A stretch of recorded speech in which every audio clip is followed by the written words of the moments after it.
It was a quiet Saturday morning in the sleepy suburban neighborhood of Willow Creek when John Miller's world turned upside down. He'd just stepped out to grab coffee from a corner shop, leaving his wife, Sarah, at home to tend to their garden. What happened next would shake their lives to the core. Two men, dressed in official-looking uniforms and claiming to be HOA enforcers, confronted Sarah in her own front yard, escalating to a physical altercation. But they didn't know who they were dealing with. Sarah's husband, a retired Navy SEAL with years of combat training, wasn't about to let anyone harm his wife. By the time John returned, the scene was chaos, and he didn't hesitate to step in, leaving the imposters regretting their choices in a matter of seconds. John and Sarah Miller had lived in Willow Creek for 5 years. It was a kind of place where everyone knew each other's names. Kids played in the cul-de-sacs, and the HOA kept a tight grip on things like lawn maintenance and mailbox colors. John, a retired Navy SEAL, had settled into civilian life with Sarah, a high school history teacher who loved gardening and volunteering at the local animal shelter. They were well-liked, kept to themselves mostly, but always waved at neighbors and pitched in for community events. Their 2-story colonial, with its neat lawn and Sarah's prize-winning roses, was a point of pride in the neighborhood. Life was good until that morning. Sarah was kneeling in the dirt, pruning her rose bushes, when she heard heavy footsteps on the driveway. She looked up to see 2 men approaching, both wearing navy blue uniforms with badges clipped to their chests. They carried clipboards and had radios strapped to their belts, giving off an air of authority. Sarah stood, wiping her hands on her gardening gloves, and smiled politely. "Can I help you?" she asked, assuming they were from the HOA. The taller of the two, a broad-shouldered man with a buzz cut, didn't smile back. "Ma'am, we're with the Willow Creek HOA enforcement team. We'd had complaints about your property," he said, his tone clipped. Sarah frowned. She and John were meticulous about their yard. The grass was always mowed, the hedges trimmed, and Sarah's roses were the envy of the block. "Complaints? What kind of complaints?" she asked, crossing her arms. The second man, shorter and wiry with a patchy beard, stepped forward, pointing at the rose bushes. "These plants are too close to the property line. They're in violation of Code 17B, Section 4. You need to remove them by end of day, or you'll face a fine." Sarah's confusion deepened. She'd never heard of a Code 17B, and the HOA had always praised her landscaping. "I think there's been a mistake," she said. "I've got the HOA handbook inside. Let me grab it, and we can clear this up." The taller man's eyes narrowed. "No need for that, ma'am. We're here to enforce, not negotiate. You got till sundown, or we start digging them up ourselves." His tone wasn't just firm. It was threatening. Sarah felt a prickle of unease. Something about these men didn't sit right. Their uniforms looked official at a glance, but the badges were generic, and their radios were silent. No crackle of communication. Still, she kept her composure. "I'd like to speak to the HOA president, please. I know Linda personally. She'd have mentioned if there was an issue." The shorter man smirked, glancing at his partner. "Linda's not in charge of enforcement. We are, and if you don't comply, we can escalate this." Sarah's unease turned to suspicion.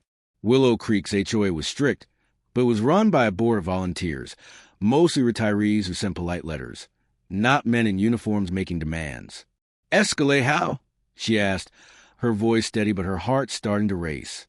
The taller man stepped closer, towering over her. "Non-compliance can lead to legal action, ma'am. Or worse." That's when it happened. Sarah took a step back, and the shorter man grabbed her arm, yanking her forward. "Don't walk away when we're talking to you," he snapped. Sarah's yelp of surprise echoed across the yard. She pulled her arm free, stumbling back toward the rose bushes. "Don't touch me," she shouted, her teacher's voice cutting to the morning air. The taller man moved in, raising a hand as if to grab her again. That's when John's truck pulled into the driveway. He'd been gone maybe 15 minutes, long enough to grab a coffee and a bagel from the shop down the street. The sight that greeted him, 2 strangers looming over his wife, one with a hand raised, lit a fire in his chest. John was out of the truck before it fully stopped, the coffee spilling across the dashboard. John Miller wasn't a big man, but he carried himself with the quiet confidence of someone who'd faced worse than a couple of HOA enforcers. At 42, he was lean and fit, his years as a SEAL keeping his reflexes sharp and his instinct sharper. He'd seen combat in places most people only read about, and he'd learned to read a situation in a heartbeat. This one screamed trouble. "Sarah," he called, striding across the lawn. "You okay?" Sarah turned, relief flooding her face. "John, these guys say they're from the HOA, but they're not making sense. They grabbed me." John's eyes locked onto the two men. The taller one straightened, puffing out his chest, while the shorter one took a step back, suddenly less sure of himself. "Who are you?" John asked, his voice low, but carrying the weight of authority. The taller man didn't flinch. "HOA enforcement.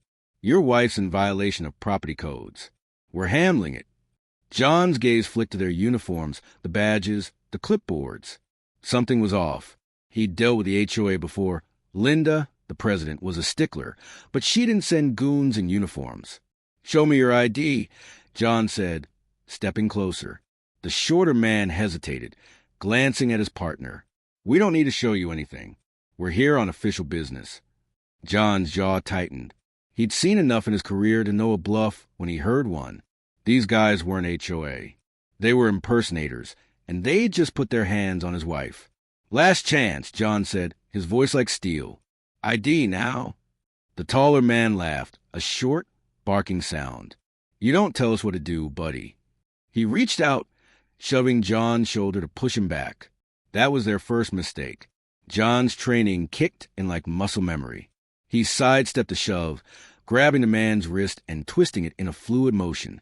The taller man grunted in pain, his arm locked in an awkward angle. "Let go!" he barked, but John wasn't listening.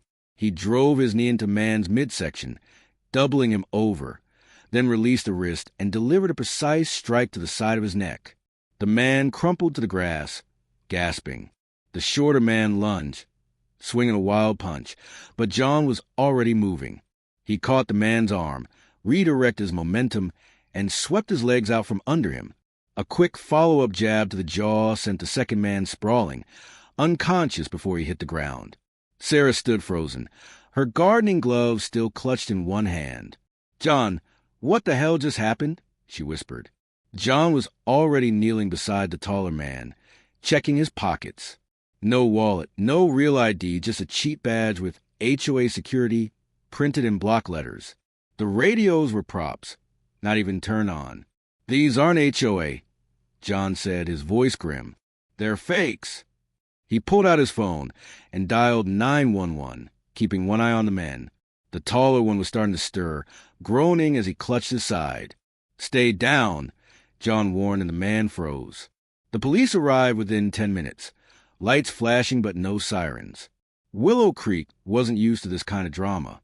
Neighbors had started peeking out from behind curtains, and a few gathered on the sidewalk, whispering.